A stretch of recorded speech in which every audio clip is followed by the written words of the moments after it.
the Who's Left podcast, a show about Indiana politics, history, and culture from the unapologetic perspective of the Hoosier Left. My name is Scott Aaron Rogers, and I'm recording from Bloomington.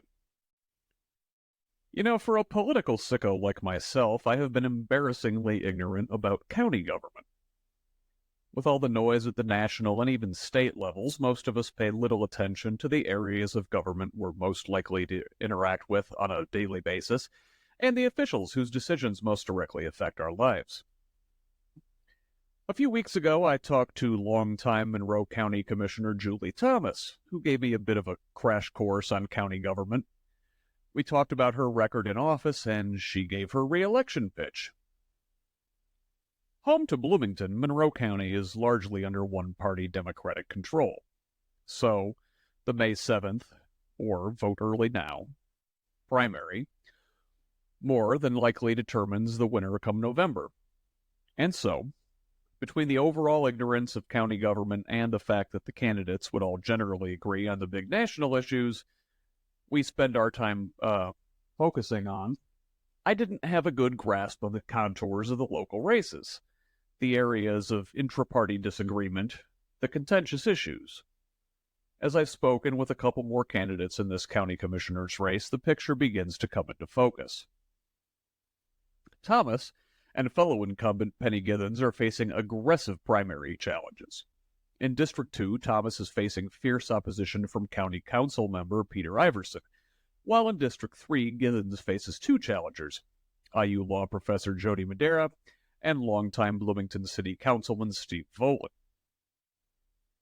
Based on nothing more than the yard signs I see while driving about town, one thing becomes clear. Iversen and Madera are essentially running as a bloc. You rarely see one of their signs without the other. So, I'm going to cover the two candidates as a bloc and give you back-to-back episodes with back-to-back interviews. I'll have thoughts at the end. First, we'll hear from Iversen. In our conversation, we'll discuss his accomplishments on the county council before getting into his platform for county commissioner. He focuses his campaign on 5 primary issues: livable wages, quality of life, equity and inclusion, climate adaptation, and housing. We'll talk about each, as well as other contentious local issues like annexation and building a new corrections facility. But before we get to the interview, I need your help. In a media environment filled with bland, lazy both sides journalism at its best and blatant right-wing propaganda at its worst, Indiana needs independent left-wing media to inform Hoosiers about what's really going on in our state. My work is dedicated to calling out the Republican supermajority, their financial backers, and others in their network that actively work to make Hoosier lives worse. Those whose policies endanger our children through lax gun regulation, bullying queer youth, and poisoning our environment. I work to highlight these bad actors so we can replace them with more empathetic leadership, and also shine the spotlight on the Hoosier activists, organizations, and elected officials who are doing the hard work to build a more just, equitable, and compassionate Indiana for the next generation of Hoosiers. But I'll take on Democrats too. When they put their donors over their voters, when they talk out of both sides of their mouth, and when they fail to push back against GOP authoritarian extremism with the necessary urgency and tenacity. I go deep to provide information and analysis you won't get anywhere else in Indiana, but I can't do it without you. I'm not motivated by the dollars, but everything costs money. Web hosting, equipment, editing software, travel to meet with other activists and organizers. I need your financial support with a paid subscription over at scottaaronrogers.substack.com. For $5 a month or $50 a year, you can help me push our state in a better direction and help me keep the lights on. And look, if you can't afford it at this time, you can still help. Subscribe at the free level over on Substack. Set your favorite podcast player to auto-download new episodes of the show. Rate and review the show on whatever platform you use. Follow me on social media at facebook.com/HoosLeft, that's HOOS left, I'm also now on Blue Sky at the same handle. I'm personally at ScottRog78, that is SCOTTROG78 on Instagram, Threads, and Twitter, and on Mastodon at ScottRog78 at Hoosier.social. I'm now posting video, too. Full episodes on YouTube and clips on TikTok. The handle on both of those is at HoosLeft. Please subscribe. But most importantly, share our message. Forward the articles to friends, family, and colleagues. Don't just like, but share on social media. Spam your local elected officials. With your investment, a full-time Who's Left looks like new content every day, full coverage of the 2024 election cycle in Indiana and beyond, and it looks like zooming out to see how the networks acting in our state function nationally and even globally. It might not be in my financial interest, but I do not plan on paywalling any content because I believe in open access to information. And your support helps make that content freely available to all Hoosiers. But I desperately need your contributions in order to keep bringing you this meaningful content. So please, before this interview, pause right now, go to scottaaronrogers.substack.com and subscribe at the paid level. To those who have contributed already, thank you from the bottom of my heart. I appreciate every penny, and it means the world to me. And to everybody, thanks for listening. Now here's my interview with Peter Iversen. Peter Iversen, welcome to the Who's Left podcast. Thanks for joining me. Oh my goodness, it is such an honor to be on with you.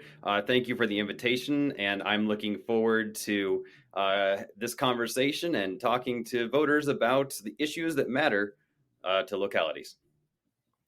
Very good. So tell everybody a little bit about yourself. Who are you? Where are you from? And why are you running for Monroe County Commissioner? Oh, thanks, Scott. Yeah, my name's Peter Iversen. I am going to be on the ballot of those in Monroe County for county commissioner because I believe that the county commissioners are a body that should be for all of Monroe County. And when we say for all, I mean for all. It's a great community here in Monroe County. And, my wife and I are raising our two daughters here. They go to MCCSC because public education matters. And we intentionally bought our home close to two different ice cream stores because it's always fun to hop on a bike and go over to an ice cream store when you're in Bloomington, Indiana. I'll tell you what, I grew up like 2 blocks from a Dairy Queen. I think I'm paying for it now. Yeah, absolutely. Yeah, I definitely, I grew up close to a Dairy Queen as well. And those are Midwest joys, the times you get to go and just with your family or your friends and just enjoy the time together. And that is part of the quality of life that we're going to talk about in a little bit here that is so important to Monroe County. Yeah, absolutely. So currently you are a sitting member of the county council. And for people that don't really know how local government works, county council is like the legislative branch, and then the board of commissioners is like the executive branch, essentially. Not quite. Kinda. Go ahead. Yeah. So if you are a nerd like me, you can go find all this stuff in Indiana code. However, I'm going to simplify it a little bit for everyone. The county council is in every single county. It's 7 members. They're the fiscal body. They hold the purse strings. And the county commissioner, which is what I'm on the ballot for, is that administrative and legislative branch. So the county commissioners are the ones who not only are the ones, that are doing the contracts and everything, but they're also proving all of the claims against the county. They have ownership of the buildings and all that sort of stuff. So, but what they don't have the power in Indiana code is to spend that money. So that's a nice co-equal branch, the way that bodies work together. It's not always the quickest thing, but it is an effective way that we govern here in every county in Indiana. Thanks for clarifying that. So, in your time on the council, you mentioned 3 key achievements as a member there: supporting county employees, meaningful justice reform, and combating the climate crisis. Can you talk about each one of those just a little bit? Yeah, and just for your listeners, this is going to be, I think, probably a policy heavy conversation. So I want to be as clear as possible in the different areas that we're talking about. And then I'm going to keep coming back to that everything that we're talking about is for all of Monroe County. It really is a position that I represent you. I am not, ruling over you. And that's an important distinction that I want to make. Let's go ahead and start with the first thing, which I think was wages. And we are in a really unique situation in Monroe County where we have a beautiful community that's full of amenities. Folks want to live here. They want to visit here. We know from data from Visit Bloomington that we are a destination for tourism. Folks come down here and they see everything that we have to offer and they want to live here. Part of the problem, though, is that sometimes folks find that the jobs available here, the wages aren't quite what they expected, or maybe they're having a hard time finding a job. And so that's something that I'm very interested in terms of economic development. And what that means for me is making sure that we are an attractive place for job creators to be. Whether you are a company that's trying to onshore semiconductors or a medical device producer, or you're looking to start up that brand new career or business in your garage, we want you here. That's my message, and is that we need those job creators with those high wages to be here in Monroe County. And the idea is that we're part of a unique set of assets in Indiana. And in fact, we're calling it the corridor. We've got Crane Naval Base is to our south.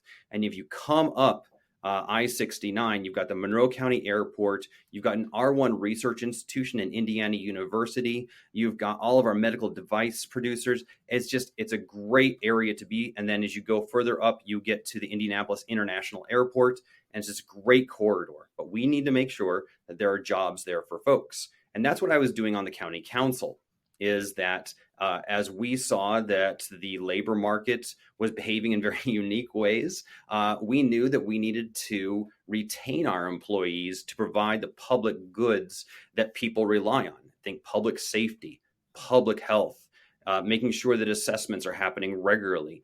All these things that local government does that are necessary functions of the way you live your life are done by people. And so we needed to make sure that the wages there were competitive. So we worked within a salary structure to make sure that not only the salary ordinance, but also the job descriptions were in line with the work that was being done, that we continue to provide those services. And then we really worked hard to make sure that cost of living adjustments happened, even in a higher than average inflation market. Okay. On to justice reform. What are your proud achievements on that topic in your time at the council? Yeah, Scott, the unfortunate thing that's happening in Monroe County is that 15 years ago, the county commissioners were told that the conditions within the Monroe County Jail were unconstitutional. And so for 15 years, we've known this. We've been putting off the different aspects of that lawsuit in order for us to try and make progress. But unfortunately, progress has not been made. The Monroe County Sheriff still has to maintain the work that they're doing in the jail, which is in an old, dilapidated building. It's leaking. It's on top of the judges' chambers and the courtrooms, and so water gets cascading down onto the judges' chambers and courtrooms. It's not a very good situation. And so, in order to move the ball forward, I created the Justice Fiscal Advisory Council with two other colleagues on the county council, and that's Kate Wiltz and Jennifer Crossley. And we created legislation to not only talk about the issues happening in the jail, but look at the sequential intercept model developed by SAMHSA to think about not treatment, DEI, diversity, equity, and inclusion, and as well as how do we divert people away from the jail? And lastly, how do we get re-entry to actually to reduce recidivism, so that when folks enter the jail, they're not going through a revolving door and coming right back in. The key thing about that legislation is that we made it time sensitive, so that we weren't carrying on these conversations over and over and over again. And the second thing that worked well is that we made it community focused. So we had individuals who had lived experience sitting at that table. We had individuals from the city. We had individuals from the county. We had, individuals that wanted to give testimony as to what they wanted. And this is in stark contrast to what's happening in the status quo, where the county commissioners tend to want to make decisions behind closed doors, and it's not very transparent or open. And so that's something I'm really proud of. And the third thing that we did was we created a robust list of fiscal policy recommendations you can find online. It's available for anybody to see. And I've been giving updates to the county council about where fiscal investments are starting or have already been made in those key areas of justice reform. Very good. Thank you for that. And finally, on the climate crisis, describe your work in that area on the council. Sure. So I'm a proud Indiana University grad. I got my degree from the O'Neill School of Public and Environmental Affairs, or SPIA as it used to be called. And part of my work there was working on climate issues. I made some great relationships with professors, but also with the Indiana University's Environmental Resilience Institute. This is a crown achievement of Indiana University that's working with municipalities to build up the ways that they are thinking about not only climate adaptation, but also climate resilience. If you look at the literature on these areas, that's the academic literature, a lot of work's been done in cities. Not a lot of work has been done in counties. But you think of what we've already talked about in this conversation: public health, public safety, the courts, the airport, parks and rec, all these areas. We need to be working on climate with these areas as well. And so that's the work that I've been doing, is I've been working directly with Indiana University Environmental Resilience Institute. I've now supervised 3 McKinney Climate Fellows, and we are about to introduce our climate resilience plan to the county commissioners for Earth Day. That's coming up later this month. And what that's going to do is it's going to kind of project to the world that counties can play a role. In fact, this climate resilience plan is really special because we will be the first county in Indiana to have this climate resilience plan. And what the climate resilience plan says is not only that we know what the vulnerabilities are in terms of climate for our area, but also what are the solutions that we have for those vulnerabilities. So we know from modeling data that we're probably going to see an increase in high heat days. We're probably going to see an increase in flooding. So what we did was we held 2 different workshops, again, community-minded for all of Monroe County, that made sure that we had people there from stormwater services, the planning department, Friends of Lake Monroe, people with lived experience, people from different cultural backgrounds, different religious backgrounds, farmers. We had a whole bunch of folks. And the first workshop was to identify all of the climate vulnerabilities that could be happening here in Monroe County, or that already are. And the second workshop was those same folks, some more, that identified all the solutions. All that's going to be in the climate resilience plan. And it's not a done piece of work. This is not some report that's going to sit on a shelf here. What this report is, it's a living document. It's going to be reviewed regularly. We're going to continue these workshops. That way, when we do have high heat days, we can ensure that we are protecting the most vulnerable in our community. That when we're seeing flooding, we are protecting the most vulnerable. And that includes some of the issues that we're about to talk about in terms of, where do you build housing?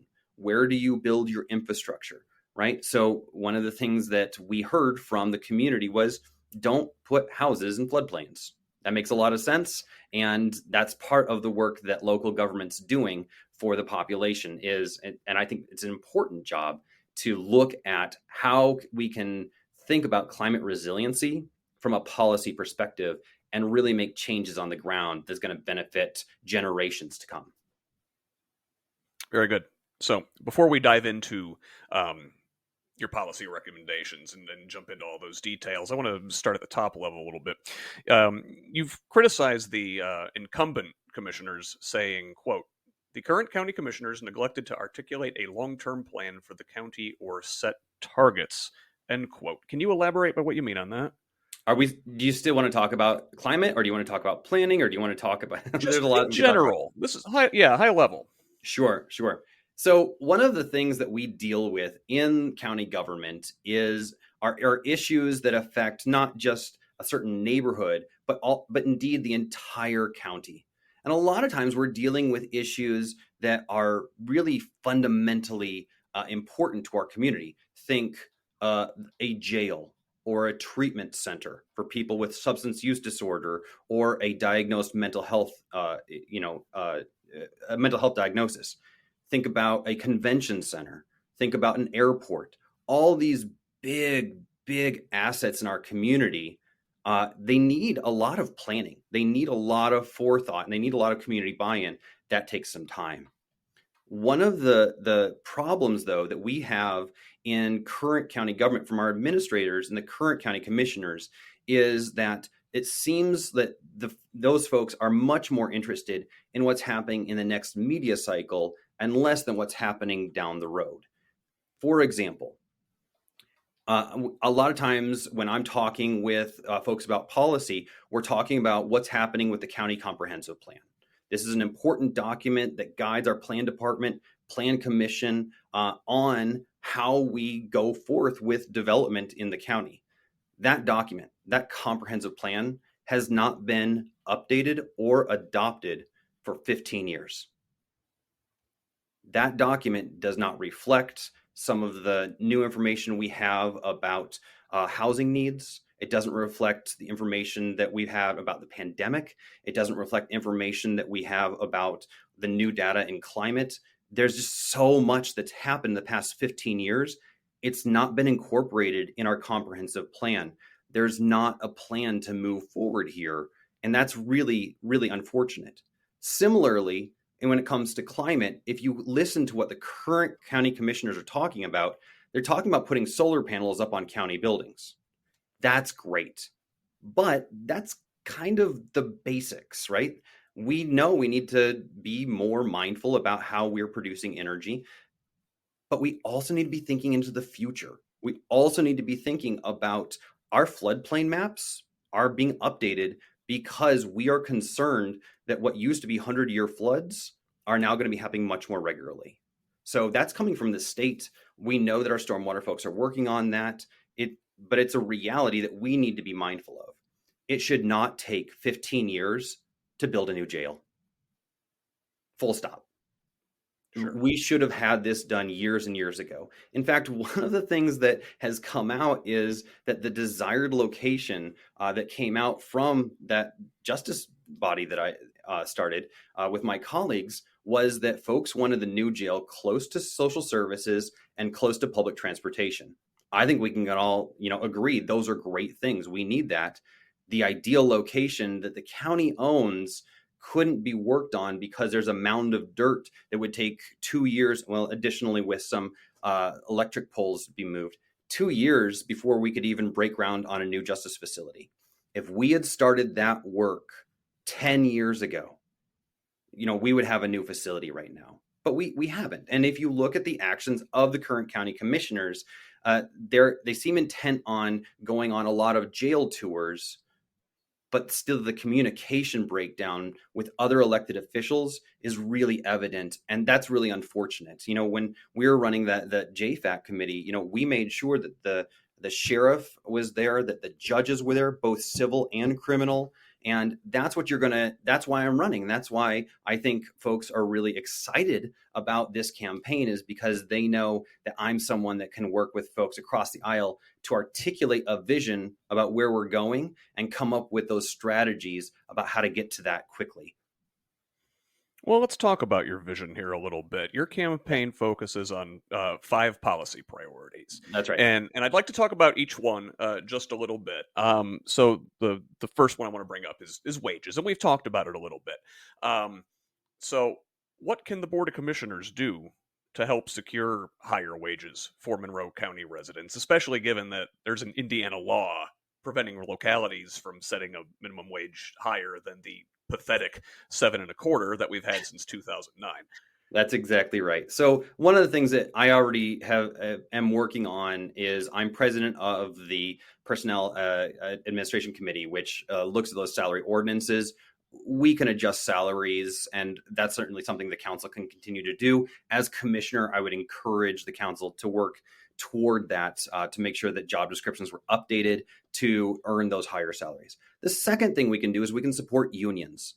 I was raised in a Teamsters household. My father did not have a college education. And if it weren't for that union salary, that union pension, he would be in pretty abject poverty. But because of the support that he got from organized labor, our family we did pretty well. And I reflect on those picnics that I went to as a kid, and I worked on a couple campaigns in high school, and it was the unions that we worked with to knock doors and to really worked with heavily. And so I'm a big fan of organized labor, and there's some things that we can do to work closer with organized labor here in the county, but it's going to take planning. And there are two specific items. Number one is that we do need some degree of licensing reform that fits in what we're doing right now in Monroe County with licensing. And what that means is, how can we make sure that individuals who are doing a job can have the correct licensure to ensure that they've got the right training and the right background, and they've been through the right steps so that they can be safe and have a good wage and all those things. And I think that work is really important, because if you look at some of the training centers that the unions are operating, they're bursting at the seams. Sometimes folks either they went to college and they realize that they can come over here and get additional training and earn a great wage, or they college wasn't for them and they come over to the training center. It doesn't matter what stage of life they're in. They're going on this journeyman process that's guaranteeing them not only good work, safe work, but also really good wages. And I think so. Licensing is number one. Number two with the unions is there's work that we can be doing on prevailing wage language in the county. We know that other communities in Indiana have adopted prevailing wage language to fit their locality. And we have not been having that conversation in Monroe County. I've been talking with local labor here in Monroe County, and that's certainly something that I think we're going to have some robust conversations to figure out how some of that language can work here. But again, that conversation is not happening in the status quo. That's why I think having the labor background I do works. The second thing to increase wages, or the third thing, excuse me, is to work with our Economic Development Corporation, the BEDC, the Bloomington Economic Development Corporation. The current county commissioners are very skeptical about the BEDC and about economic development in general. In fact, the current contract with BEDC, which the county has, is not fully funded because the commissioners keep pushing back against this idea of economic development. Now, I think that we should be going in the opposite direction. I think we should fully fund the contract. And the reason I think that is because the BEDC can bring in really good paying jobs into this community. And you think about some of the most recent businesses that have relocated here, they're bringing in really good wages for specialized trained work that Ivy Tech is providing. They've retooled and are doing some of that work. And as if we can make sure that folks know that Bloomington is a place for you to grow your business, because you can find the workers here, that's a benefit to us. And the reason why folks want to come here is because we're a progressive community. We've shown that when Democrats are in charge, we can attract business and good paying jobs here. And I think when we fully engage with our BEDC partners, that we'll be able to continue to do that work to not only bolster county employees, work with unions in a much more meaningful manner, but also bring in those businesses that have high-paying jobs and that are community minded, just like our community is. I want to ask a follow up here because I do a lot of research. I've done an episode on the IEDC, Yeah. the Yeah. Indiana Economic Development Corporation. That thing is a corrupt mess. I don't know much about the BEDC. Do you think there might be some hesitancy on behalf of the current commissioners because they've seen the IEDC be what it is? I think what I've heard the commissioners talk about is more of the ROI of economic development. It's much more of a philosophical argument, and we can pull the link to the cats video later. I don't have it with me, but I think one of the benefits of the BEDC is that its staff is they're local folks working on behalf of local government and local interests. Excuse me. They do have a contract with us, but and I think that what that does is that we don't have the same issues that folks probably have at the state level because there's so much transparency at the local level because we work closely together. They know what the needs are in the community, and I think quite frankly, you look at some of the businesses that have come in because of the work of the BEDC. And I think, I've been on the council for 5 years, and we're asking some really interesting and tough questions when tax abatements come through. And I'm not seeing a lot of that corruption happening at the local level. Okay, fair enough. I want to move on. One of your other points of focus is quality of life improvements. That seems like a very vague concept. So make that tangible for us. What exactly does Sure, that sure. There's been some really great research coming out of Ball State on quality of life, and the reason Ball State started doing this research was that folks in the midst of the pandemic or after the pandemic realized they could work from home wherever.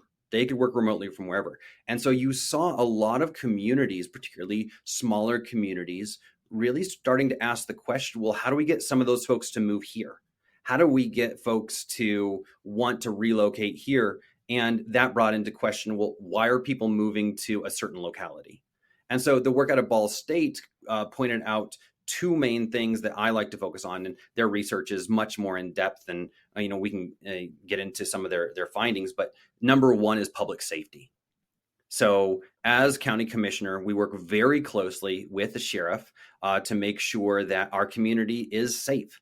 Not only safe, but also that we are working with those folks to make sure that our community comports with the values that we espouse. And I think Sheriff Ruben Marte is doing a great job. I think that he's really making sure that not only we are being kept safe, but that he's doing it in a really positive way. And part of what I'll point to is that recently we had a lot of people come into Monroe County for the eclipse.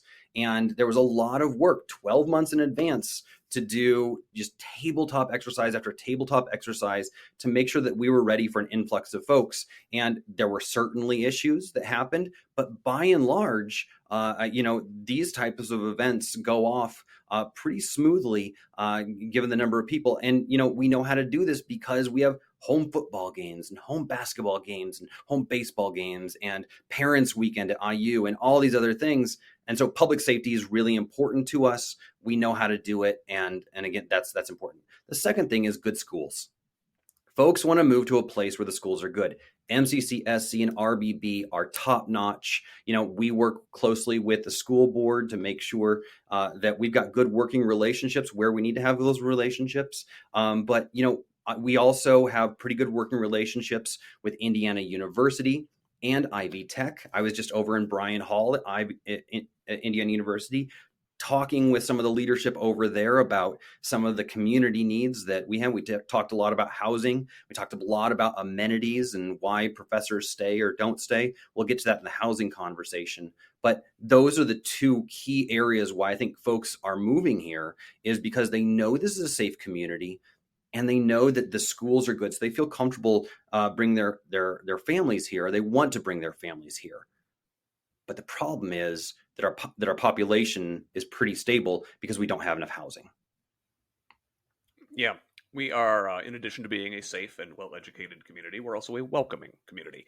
And on equity and inclusion, you would like to create a Monroe County anti racism task force charged with creating an anti racism strategic plan. And also, you'd like to empower the Monroe County Women's Commission to generate an annual report with That's right. policy recommendations. That's Yeah. right. Do you have an idea ahead of time, kind of what suggestions you'd like to see from these bodies? Yeah, absolutely. We worked really closely with the Garden LLC. It's a local Black-owned business here in Monroe County. Just after George Floyd was murdered and Breonna Taylor was murdered, there was a lot of interest in making sure the county was aware of its own bias and had at least some measure of cultural competency. And so the Garden LLC came before the Board of Commissioners for that contract. It did not go well. It was pretty tense, but eventually the Board of Commissioners did approve that contract. And the Garden, led by Nichelle Whitney, took the county through a series of pre-posts kind of analyses of attitudes. And so after the pre kind of evaluation, we did the intervention, or she did the intervention, excuse me, which was to do cultural competency training and bias awareness. And it was really good. It was really positive. Again, we had never done anything like this before, at least in my memory. And then there was a post test. And what the post test showed us was that attitudes are pretty sticky, that attitudes didn't change all that much, and that we still have a lot of work to do. Now, when we asked for the Garden LLC to come back, that was rejected. There wasn't any appetite from the Board of Commissioners to bring those folks back. I think that's wrongheaded. I think we should definitely bring back folks that can continue that work, to do more work with the staff in Monroe County on some of these issues. And so I think that's really important. The second reason why I'm calling for this task force and for this anti-racism work is because the NAACP has been doing study after study on the racial discrepancy inside the jail. So we are incarcerating more African American or Black individuals than is proportionate to the census data. And so the NAACP has been very out front with this, with these reports. In 2019, they did some analysis to try and find causation as to why this is the case. And that report was given to the JFAC, the Justice Fiscal Advisory Commission that I led. Really interesting data. And their conclusion was, we need more. We need more support from the county commissioners to do this work. We need a plan to address some of what's going on. And Scott, it's really embarrassing, and it's quite frankly frustrating. That plan does not exist. We have been hearing from the NAACP year after year, and we went through the Justice Fiscal Advisory Commission, made some policy recommendations on a fiscal level, and we've just heard crickets from the county commissioners on this pretty serious problem. And so as I'm talking with folks, as I see kind of the data that came out of the Garden LLC work, as well as what the NAACP is telling us, I'm concerned, and I'm concerned enough that I want to do something about it. And I think this is the right direction forward. The last item, of course, is the Women's Commission. They're not currently producing an annual report. When we were working on justice issues in the jail, they produced probably the most comprehensive reports on what we should be doing in terms of justice reform in the county. And the women that are currently on the Monroe County Women's Commission are really, really engaged, intelligent individuals who are yearning to provide additional, resources into the county. And right now, it just seems like roadblock after roadblock with the current county commissioners. I want to take down those barriers, and I really want their ability to give recommendations to the county to shine. And I think it should be done in a transparent way. Okay, on to the next topic on climate change. Now, this is a global issue. There's only so much we can do That's right. here at the local level to stop it. So it looks like your focus is adaptation and resilience. What does that look like? So right now, Monroe County does not have a climate action plan. Indiana University is close to, or they have adopted one. The city of Bloomington has adopted one, and we have not adopted one. Again, a lack of planning from the county commissioners, I think, is really to blame here. As we're looking at what actions to take, there's not been a process to go to the community and say, what do you think we should be doing? How are you thinking about this? And keep in mind, in Monroe County, we have a lot of green organizations that are working here and have been working here for a long time. There's a lot of institutional knowledge and wisdom that we can be using. And so I think the climate action plan is the next step for Monroe County, should I be elected. And I think the important part with that is the work that's been done in the status quo is, again, solar panels on county buildings. In fact, we approved an ARPA suggestion from the commissioners to do a study on which buildings that Monroe County owns that you should put on solar panels. But, in my campaign, we've been handing out this piece of literature to thousands of people. We've now talked to over 7,000 people in Monroe County as part of this campaign. And when I talk about what are the barriers for you to put up solar panels, it's almost always some degree of cost, or I just haven't gotten around to it, right? There's other things in life that's more important. So why can't your county government work with your city government to develop programs for individuals to be able to make changes to, their, buildings or houses or whatever? And I think that's really something that we can move forward on. Again, in the status quo, the relationship between the city and the county has been so damaged that work like that doesn't happen. I've got really good working relationships with all sorts of folks at the city, including Mayor Carrie Thompson. And I think that's something that's kind of in that middle ground that we can really work on as a community. That's kind of the adaptation. And, there's all sorts of things in there about whether or not, the new construction that we have can be electric only. There's stuff in there about batteries. There's all sorts of stuff that we can talk about. But the point is, as we're talking about for all of Monroe County, is you don't want an elected official to just sit in their office and come up with, ideas. We need community to come together and come up with those plans.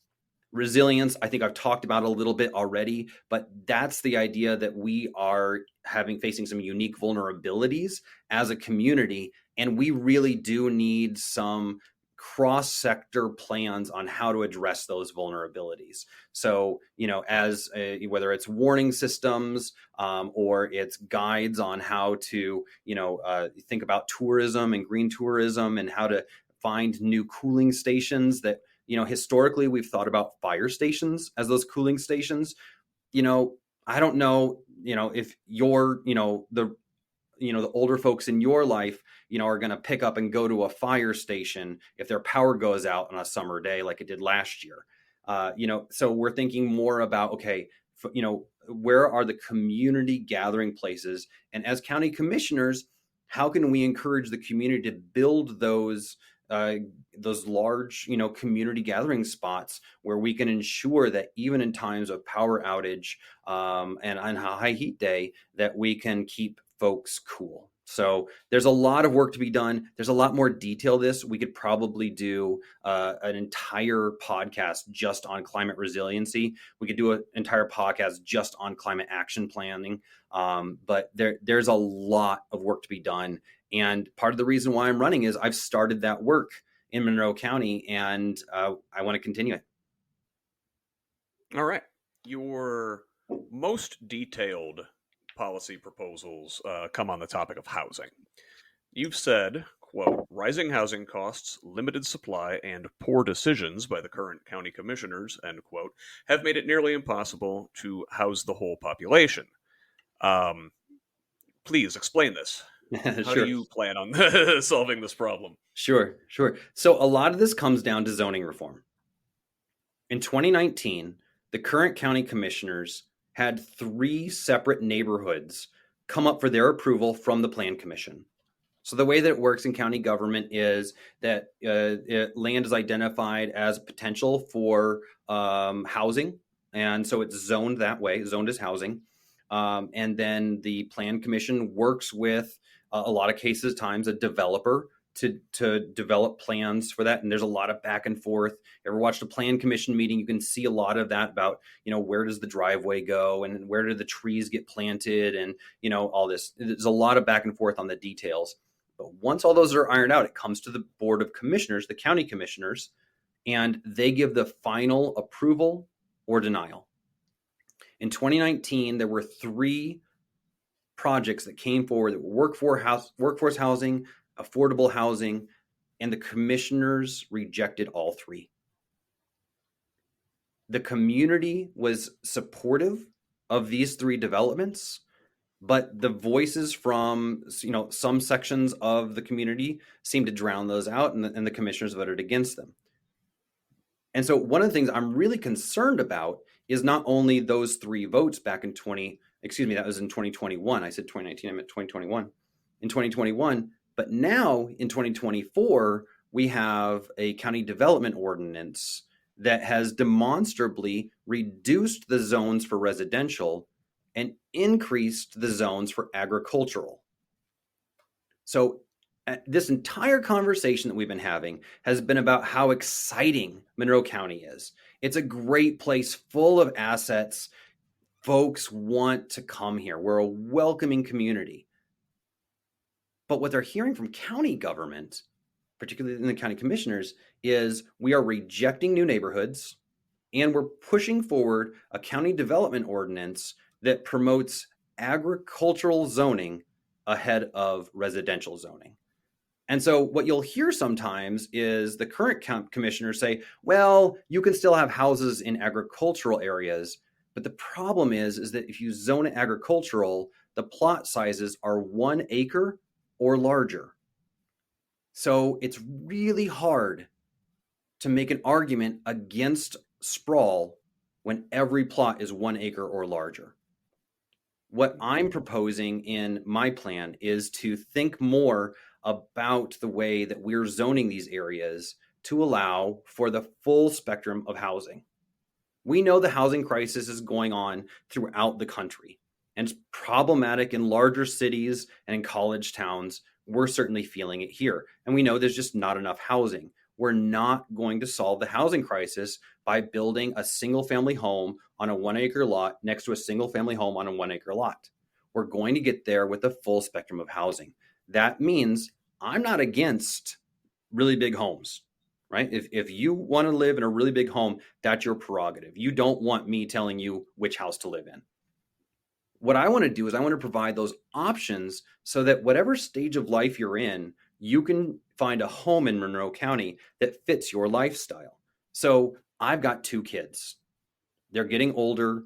They're getting wilder. We needed a house to fit that, so that all their toys could accumulate because grandma and grandpa buy them too many toys, right? Mm-hmm. So we needed that home. But in 20, 30 years, when the kids are gone, we're going to need to downsize. We need to find that place where we can downsize.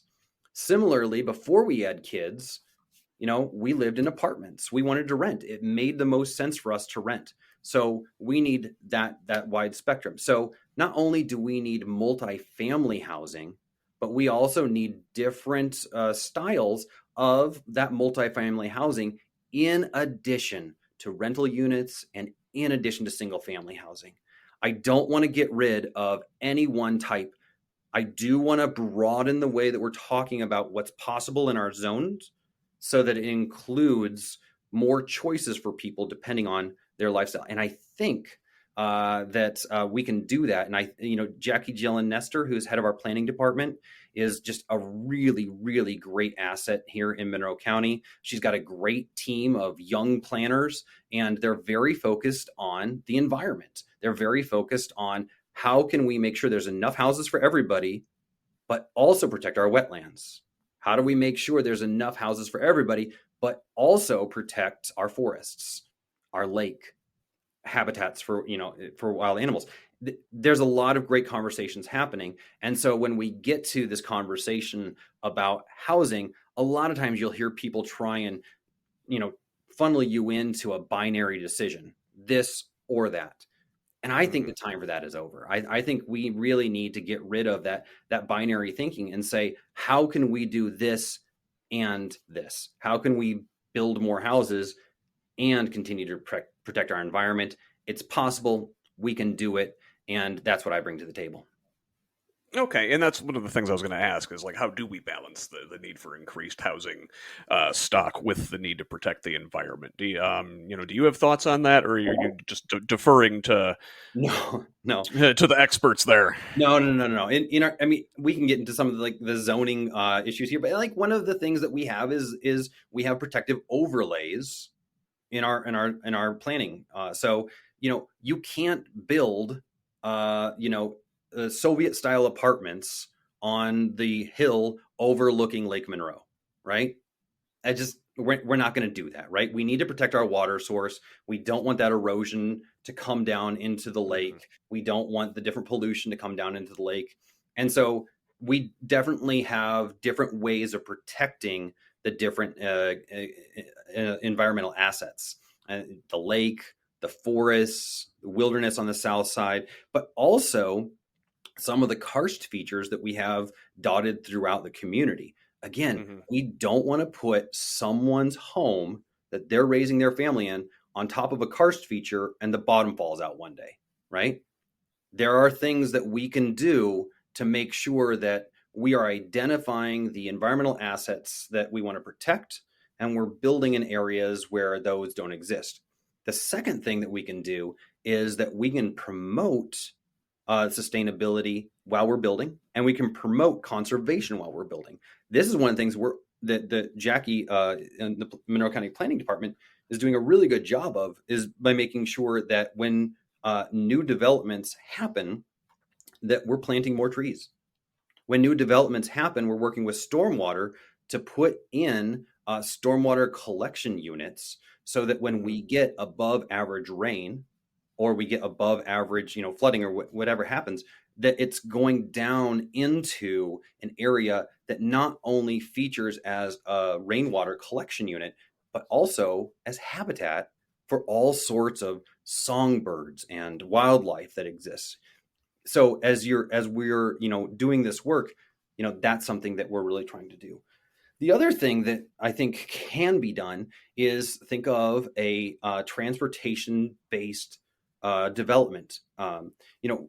Making sure that new development is close to trails, new development is close to bus lines, new development is close to the amenities that you have, so that we can make things as walkable as possible. My kids and I, my wife just cycled over to watch the eclipse at a park, and we use some of the infrastructure that's been built up with our trails to do just that. And I think that's part of the housing part. And you're starting to see how each of my 5 points, there's intersectionality across all of them.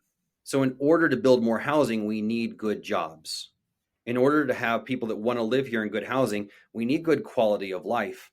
We need to make sure that we're doing it in an equitable way, right? We know about redlining. We know about the restrictive covenants that happen in neighborhoods. We know we need to be equitable moving forward, and we know that we need to protect the environment. Again, we need to get away from binary thinking that just because we're putting up a series of housing units, that we are automatically doing it for only one sort of person, and we are necessarily damaging the environment. With smart people, and keep in mind, we got Indiana University and Ivy Tech in our backyard. We can do this. Other communities are already doing this. We don't need to reinvent the wheel. I would be remiss if I did not point out that your largest campaign contributor is a home builder, winning your construction, how will you ensure that there is no conflict of interest or even the appearance of conflict of interest? Sure, sure. So, campaign finance in Indiana is pretty transparent. I'm very proud of the work that my campaign has been doing to raise funds, and certainly, Winnegar Construction has been very generous. But right now, our average contribution is $60. So we are raising money from a lot of folks, and just because you give me money does not mean that I'm necessarily going to be, in your pocket.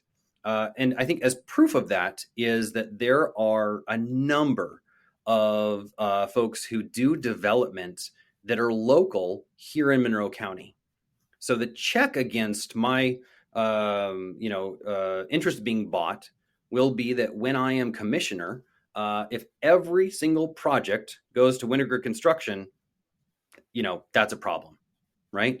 There are a number of other folks out there who have been born here, raised here locally. They can build houses too. And the other thing I'll make is that should Winnegar Construction come forward with a housing development while I'm on the Board of Commissioners, I will very publicly note that during my campaign, I did receive campaign contributions, but that I don't have a fiduciary interest in Winnegar Construction per se. So I will make that point when it comes up, and I think that's important for folks to know. And a lot of these folks supported other campaigns historically and currently, and we do need to keep an eye on it. And Scott, quite frankly, that's some of the great work that I've noticed you've been doing is kind of calling out the donors for who they've been supporting, and that's important work to make this transparent. Thank you. So let's focus on the three big contentious countywide issues that we've got going on Yeah, right now. First, annexation. Two of the current commissioners, Penny Githens and your primary opponent, Julie Thomas, were vociferously anti-annexation and led that county residents against annexation organization. Where do you stand on the issue and why? So, number one, I am vociferously against any elected official telling you that you are annexed without asking your opinion. The way that the city did this, it was not the way that we should allow for cities to grow. And again, I've been out into these areas door knocking. I've been out talking to folks, and they are rightly upset that there wasn't a community conversation that involved them asking them whether they wanted to move into these areas. Right? There was no vote, and so folks resorted to legal action. And of course, as we're recording, this is in the court's hands right now. They heard oral arguments earlier this month, and they're expected to rule, I think, this month on some of these annexed areas. So that's where I stand on these particular annexation stances. And the county does have reason to be concerned. There are pretty clear fiscal impacts to portions of the county going into the city, and that's certainly reason for concern. However, the city will then be responsible for the services in that area, and so the county will not be responsible for services in those areas. So we do need to be thinking about this in a little more of a nuanced way. I know that my colleagues on the council started a long-term fiscal planning committee, and one of the first things they're looking at is trying to think about whatever the court does, what's the fiscal impact on the county. From a broader perspective, cities grow. We know that cities grow. And, should I be elected and should, Carrie Thompson, the current mayor, continue with some of her campaign promises, we know that our community will grow. And so the way that we do those boundaries shift, we need to be much more conscientious that it's people first. right? So it's that for all of Monroe County. It's the individuals who live in these areas. They need to have a voice in the matter. So moving forward, certainly we'll be asking for conversations to be happening well in advance of an annexation decision, and certainly be asking for a vote to take place with those residents so that their voice can be heard about where they want to go. Okay. Moving on. Regarding the convention center and then the expansion, from what I've seen, most county leaders are basically in agreement that we need a larger convention center. Mm-hmm. And there were years back and forth between the county and former Mayor John Hamilton's administration. But just last month, new Mayor Kerry Thompson signed an interlocal agreement between the city and the county. So, what are your thoughts on this whole process? What's left to do, and when are shovels going in the ground? Great question. I voted for that interlocal agreement, came to the council. I'm very proud to vote for that. I served on the Convention and Visitor Bureau Center, and I want to put a finer point on why a convention center is so important. We tend to not get the big national conventions here in Monroe County. We're just not big enough to get those big national. So Comic-Con's not going to be coming here, right? So a lot of times what happens is trade associations or state associations bring their members down here for a convention.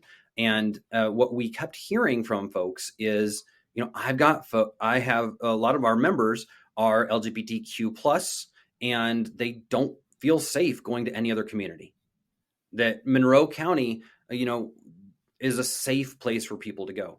Or members of different associations where their membership is predominantly BIPOC. Again, same issues, right? They know that Monroe County is a safe, welcoming place for people to come. That's why an expanded convention center is important, is because we will be able to offer even more of these associations that type of experience that they feel like the membership can come here. I am very, very proud of my support in terms of using food and beverage tax dollars to expand this convention center. The other thing I'm very proud of is that I voted to get the decisions out of my hands. You don't want me choosing the carpet for this new place. You don't want me choosing the color of the paint. I'm not the right guy. So there's now a CIB. They meet regularly. You can find their meeting schedule on the county's website, co.monroe.in.us. And they're the ones who are going to be making some pretty serious decisions about which plots of land to break. They're going to be working with different bonding authorities to bond out the money. And so those decisions, unfortunately, haven't been made yet. So I don't have news to break on this podcast. But I would encourage folks to stay tuned to the CIB meetings, because that's where you're going to find that late breaking news on where the expansion, which direction the expansion is going to go, and some of the decisions they're going to make. I certainly have been pushing for the new expansion convention center to include some of those public spaces that I was talking about, those gathering spaces, as well as LEED certification, so that we can be building as green as possible. Yeah. And now on the last one, we talked about this a little bit already, but the jail. I think this has been like the most controversial issue in the county over the last couple years. The need for a jail, where to build it. What is your recommendation, and how did you reach that conclusion? My recommendation is we need to build the jail as close to social services as possible and accessible by public transportation. I reached this conclusion because when we listened to the public, right? We listened to, providers in the area who were working with inmates or working with individuals who were just released. And they said, if you build this way out by Lake Monroe, or I'm sorry, by Monroe Hospital, you're going to be letting people out in the middle of the country.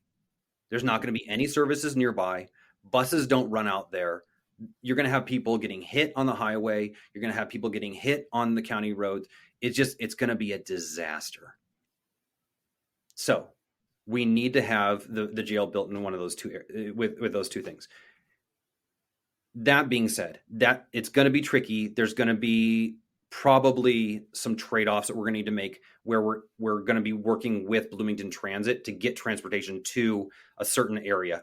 We don't have an answer on which location it's going to be yet, but I would certainly when I'm elected, if we don't have a location selected by the time that I'm sworn into office on January 1st, that's going to be a major problem. That's going to be one of my top priorities. One of the additional things that we need to be talking about, and no one wants to talk about this, is no one wants a new jail, right? Or at least no one wants a jail that looks like what it currently is. Currently, about 20% of the inmates at any given time have a mental health diagnosis. We need to stop incarcerating people with mental health issues. Now, I fully understand, I've got great working relationships with the Board of Judges, and, if someone is dangerous, then we need to make sure that the public is safe. But we need to make sure that there is an alternative place where the judges can send people to go. And Representative Stewart-Wald and Representative Pierce have been working on some treatment options, some mental health issue, some spaces in the state. But last cycle, not this cycle, but last cycle, they passed something, but it wasn't funded. So like the frustration with what's happening at the state is palpable. But I think moving forward, we need to keep pushing for regional treatment centers, because that's going to allow the judges who are responsible for putting someone in jail and releasing them from jail a place for us to be treatment minded instead of incarceration minded. And right now, I don't think anybody is incarceration minded, but it's certainly one of the only options that we have when someone does break a law. And so I think that's a big deal. The other issue is substance use disorder, and that's a tricky nut to figure out. But again, we need something different that looks very diversion based for individuals with substance use disorder. We know that that's more of a treatment issue than it is a carceral issue. So when I'm elected, I'm certainly going to be using what I heard from the providers in the area. And I'm thinking like Stone Belt and, New Leaf, New Life, and New Hope, and, Beacon, they were all saying, we've got to be thinking differently about this. And I agree. And, right now it's time for questionnaires for candidates. And that's what I'm saying in my questionnaires too, is, the jail of tomorrow is not going to look like what we've got here. And I want to be really clear on a point here that I've heard over and over again, is that treatment has to happen outside the jail. It has to be community based. So there's been some push. We saw a jail in Ohio where they brought treatment into the jail being done by correctional officers. And I don't think that's the way to move forward either. So if I'm hearing correctly, it sounds like 15 years on, we're still not much closer to putting shovels in the ground and getting this thing built, though. Keep in mind, the statutory guidelines for whose decision that is the commissioners. So there's a lot of dithering going on, but at the end of the day, it is the commissioner's decision. As part of the county council, I can make fiscal recommendations on the number of beds. I can make fiscal recommendations on the square footage or whatever. But at the end of the day, it's the commissioners that make this decision. So that's why I'm really anxious to get and do this work for all of Monroe County, because you're absolutely right. This is the most contentious issue, and we've got to move forward. There's got to be progress. Okay, thank you. So coming to the end here, and I'm going to give you the last word. Give us the final pitch, some closing remarks, and finally, tell our listeners where they can find out more about you, your campaign, maybe opportunities to donate or volunteer. Great. Scott, thanks for this opportunity to talk about the issues that are really impacting people. A lot of times we're hearing about big national issues, but, as I'm out there talking with voters with my team, we're hearing that folks really do want the basic things that county government can provide. That's housing. It's a good paying job. It's a safe place to raise your family. It's a place where we're protecting the environment, and it's a place where we're doing all of that equitably. And that's exactly the type of campaign that I'm running.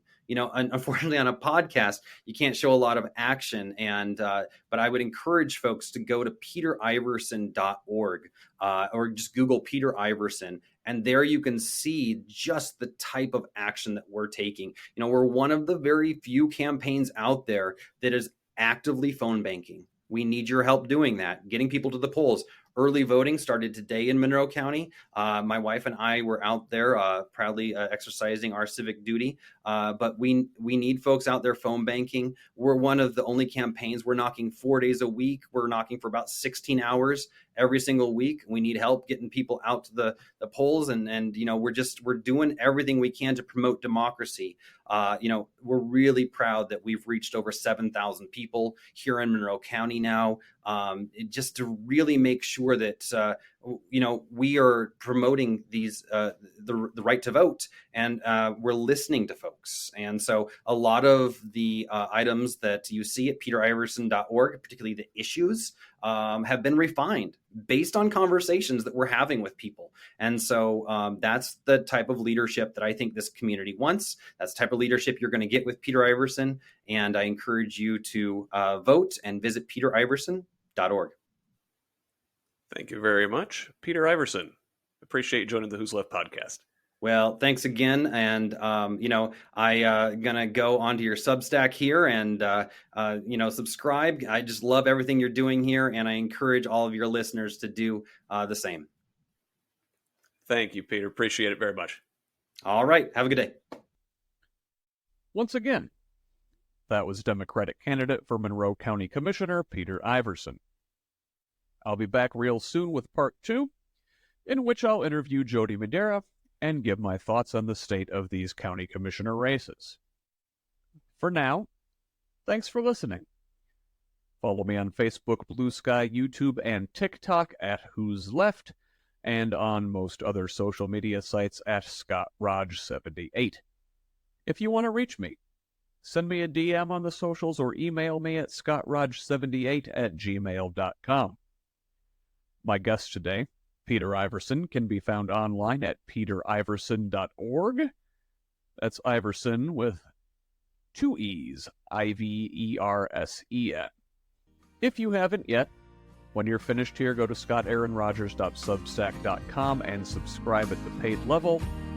Help me keep this project going. Until next time, this has been the Who's Left podcast. I'm Scott Aaron Rogers. Love each other, Indiana.